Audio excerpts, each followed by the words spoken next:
Hey, hello everyone, welcome back. Welcome back to another video of my channel. I'm Kishal. I hope you all are doing well. So recently there are a lot of news is coming up about layoffs in big tech companies. Like Cognizant has recently announced that they are going to lay off around 15,000 employees from their different projects because they want to restructure their project and basically they want to replace the human man force or human workforce with AI. Now there are a lot of things, a lot of people are now talking about these things that AI is replacing manpower and probably IT job is gone now. No, I have seen many YouTube videos. People are talking about it, and that's why I thought let's discuss about this particular thing, and also let's discuss about that what current BTech students who are pursuing their BTech maybe from Tier 2 or Tier 3 colleges, what is there to do, because it's an issue, it's a problem that has been created in the market, and we all know that AI is much more powerful to replace the human man force. So what are BTech students in Tier 2 and Tier 3 college should do, that I'm going to discuss in this particular video. So in specific, first I'll talk about that why this problem has been created, why suddenly IT jobs are in danger because of AI, and what are the things that you should do as a student to secure your future as a professional. That will be the content of today's video. So if you want to know detail about it, please stay tuned this video till end. And before starting the video, as I always say, if you are new to this channel, please subscribe my channel and hit the bell icon so that you get all the notifications regularly. And if you like this video, don't forget to hit the like button. Without further ado, starting into today's video.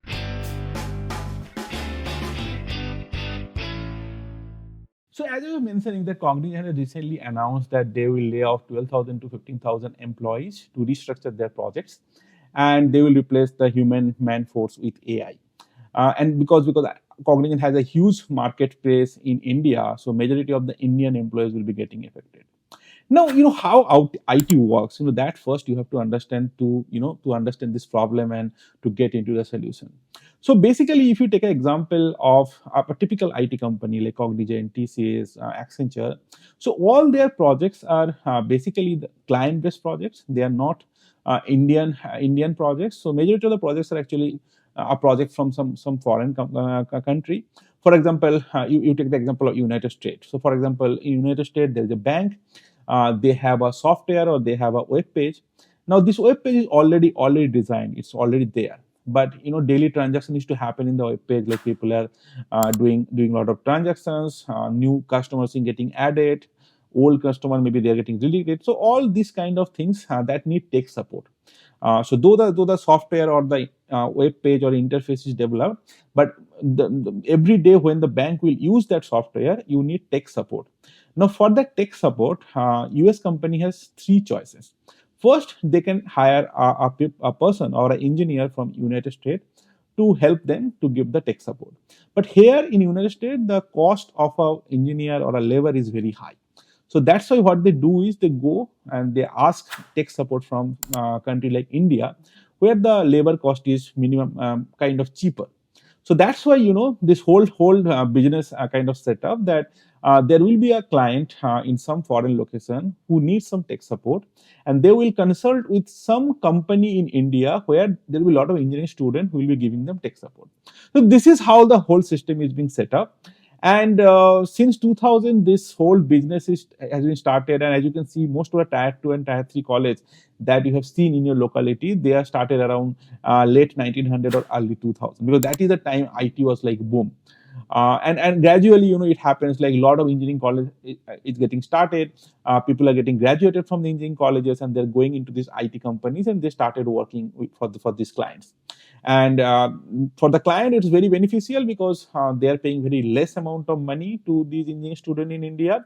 For Indian students also, it's a great opportunity because many a times we have seen that from those companies, people are coming to foreign locations at the on-site job, and they work in the on-site as well. So this whole setup was there since 2000, and it grows and grows and grows. And gradually, you have seen that for the last one decade, that even the non-CSE students or non-IT students, they also started moving towards IT, because the other sectors, the manufacturing sectors, like core areas like mechanical students, EC, electrical, their coal field is not getting that much of progress. So that's why it's a safer option even for non-CSE students also to come for IT. And even I hope you have seen that whenever you will be going for some higher studies, you will see that majority of the non-CSE students, they try to move to GATE CSE or GATE DA. So that's why non-CSE to GATE CSE or non-CSE to GATE DA has started increasing. So the moral of the story is that we have started kind of uh, depending on these kind of IT jobs or computer science jobs so much. So this is how the whole IT industry was kind of booming. It's kind of progressing, and most of the engineering students which is getting graduated every year, they are moving towards these IT jobs because it was a very safer option for them. And as I was actually checking that currently the IT sector is actually contributing 10% of our GDP. So we are very much dependent on IT sector for creating more jobs for the newcomers or for the new engineers that is being graduated every year from India. Now what happened is that AI comes up. Now I hope you all know that AI is a very powerful tool, and it is proven that AI is replacing the engineering jobs. Now AI actually has started long back. The era of deep learning started in 2014, but still it was okay. But recently in late 2022, the large language models has come up, and especially ChatGPT has come up, and then Gemini, DeepSeek, Claude, these models has come up, and they are like super powerful model. They are a tool who can do multitasking. They can do many things together, and that's why people started seeing that this kind of model can easily replace a human being which is giving the tech support. And recently, this year, in February 2026, Anthropy has released one model called Claude Cowork. Now, this model is dedicatedly for this kind of IT job, managing this kind of IT job in a single-handed manner. It can do coding, it can manage the file system, folders, it can give you a presentation, all the documentation it can manage, and there are a lot of things. I'm just giving a screenshot. You can pause and check it, that what are the things that this particular AI tool can do. Now, after this, it's kind of evident now that a AI tool can do a work that is done by many employees in a particular company for a particular project as a tech support. And not only that, it's not only efficient, it's very fast. For example, a human being, suppose, cannot do a job in 2 days. A AI tool can do it maybe in few hours. So it's not only efficient, it's very fast, and that's the major issue. And it's not very costly also. So the subscription of these kind of AI tools is much cheaper option for a company now than keeping like 10 to 15 employees for giving the tech support. So that's why this is the third options for these kind of companies, that now they can move for these AI tools to replace the manpower. Remember, all the companies, their major goal is to maximize their profit and minimize their cost. So if they found that getting a subscription of an AI tool is beneficial for them in terms of cost, they will obviously replace the human manpower with AI. Maybe they will keep 2-3 people to run the AI tool, but rest of the people they will be replacing. So here is the big challenge, and that's why people are now talking that AI is killing the IT job. It's a serious concern that you all who are currently BTech students, they should be thinking about. So this is the problem. Now, what you should do now? What are the remedies that we can have? Now, there are two perspectives of this. One is what government can do. Obviously, government has a big role to play to resolve this issue. And second is, as a student, as a BTech student, what you should do. I will not be talking in detail about the government part because most of my subscribers are the students. So that's why I don't think that discussing what is the role of government is not that much necessary, because we can't do anything discussing about the government's role. But I'm briefly will be explaining you that what are the roles that a government have. First of all, we should be working on other sectors as well. We should empower the manufacturing sector as well, so that people will not come only to these computer science jobs. They will go to the other core jobs as well. For example, ECE, mechanical, electrical students, we should encourage them to go to their core sector as well, so that there also demand will be there. They will also go there, and here supply will be reduced. The computer science sector. So that is one thing. The manufacturing sector has to be really pushed a lot, so that there is a lot of job demand and job vacancy will be created. And secondly, we should focus more on our R&D part. research and development, especially for the AI part. So I was just checking that how much percentage of GDP we invest for our R&D sector, and it's like 0.6%. It's very less compared to the other countries. And even among the 0.6% that we invest in research and development, a majority of them we actually invest on ISRO and DRDO, because that's the defense sector. And also a huge part is invested on health research. That's why we are not investing much on AI research. And probably in this whole wave of AI revolution, we haven't done much in terms of our contribution in AI. So I think government should focus on investing a lot on the AI research. So then what will happen is there are a lot of job opportunity will be coming up in AI field, and then people will gradually started moving from IT to those areas, and that will be helpful.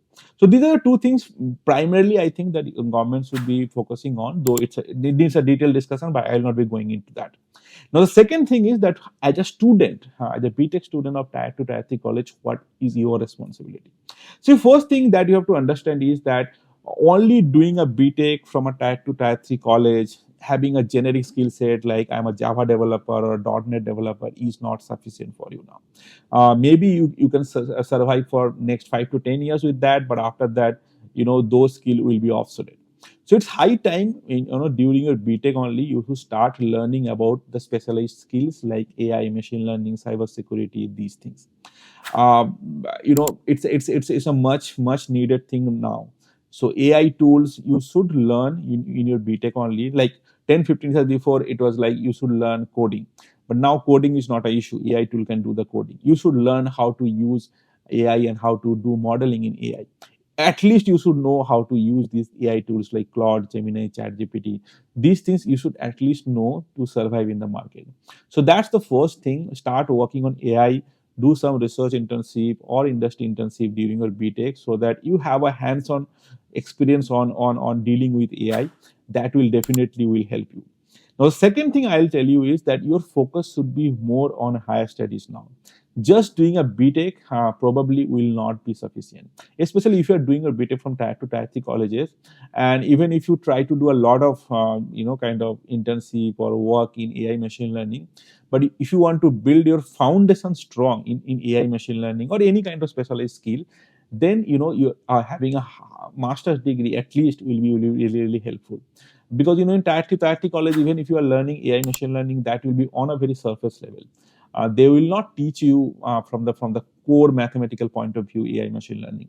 On the other hand, if you do a master's, then you will get a chance to learn AI machine learning from the very foundational core point of view.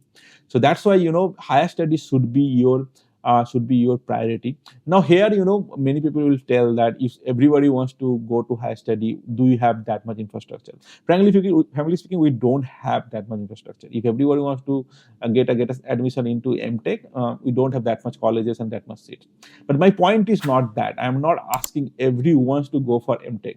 That's why I'm telling that you should learn AI tools and all these things. So that's for most of the students. But I have seen many students after BTech, they kind of give up and they go for IT jobs. So there are many students who have a potentiality to go for masters and do a MTech, but many students after BTech, they kind of give up and settle into IT job. For those students, I'm asking that come and do masters, so that first of all, you will create a vacancy in the IT, which some other students will be taking care of, and you will come to this kind of product-based company after your masters as a specialized role. So this is how it will be happening. It will be a balance of roles of different students in different industry. And also, I have seen for last 5 years there is an increase in masters MTech seats also in different IITs. Especially this MTech AI has been introduced recently after GATE DI is introduced.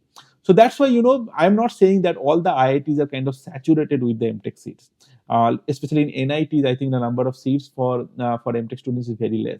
So if there is demand, obviously IITs, NITs, they will rethink about increase the number of seats. So that's why I'm saying that if you feel you have a potentiality to go for higher studies, then you should be thinking about it, because in the long run in your career, it will be helpful for you. Obviously, higher study with a better degree, better skill will be helpful for you in the long run, because as I said, the generic skill like Java developer, some software developer, some database management guy, these things will not be sustaining in the long run, because AI will soon taking over these things.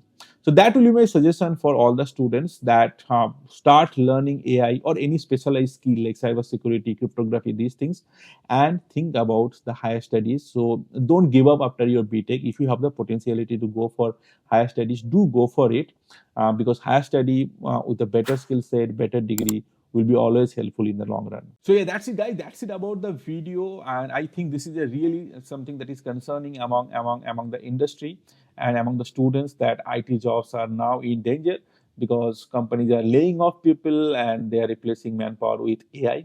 So that's why I thought let's discuss about it and what are the things that BTech students should be thinking about as a solution.